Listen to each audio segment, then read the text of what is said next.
গ্রামের ভাষায় একটা কথা প্রচলিত, ছাগল দিয়ে হাল চাষ করা যায় না, কিন্তু লালগোলা তারানগর এলাকায় যা দেখা গেল তাতে সেই প্রবাদও যেন নতুন করে লিখতে হবে। এখন বলতে হয়, মুরগি উড়িয়ে কবুতরের উড়ান মেটানো যায় না। এক কথায়, যার কাজ যেখানে তাকে সেইখানেই মানায়। কিন্তু এখানে যেন উল্টো চিত্র। পদ্মা নদীর ভাঙন রোধে কিছু বাঁশ পুঁতে ও মিহি তার টেনে প্রতিরোধ করার অভিনয় চলছে। স্থানীয়দের বক্তব্য, এটা একেবারে লোক দেখানো কাজ, বাস্তবে কোনো লাভ নেই। তারানগরবাসীর অভিযোগ, এত বড় নদীর ভাঙন ঠেকাতে এমন হাস্যকর পদক্ষেপ মানে সাধারণ মানুষের সঙ্গে প্রকাশ্যে প্রতারণা। কেউ কেউ তীব্র কটাক্ষ করে বলেছেন, থুতু দিয়ে ছাতু গড়ানো যায় না। তবুও নেতারা সেই চেষ্টাতে ব্যস্ত।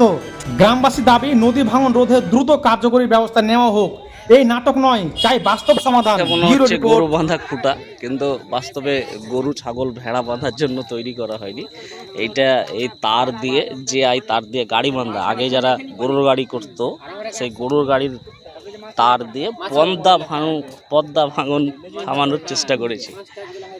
এই হলো বাস, প্রচুর টাকা ব্যয়বহুল করে পদ্মা প্রতিরোধ করেছে, পদ্মা ভাঙন প্রতিরোধ করেছে।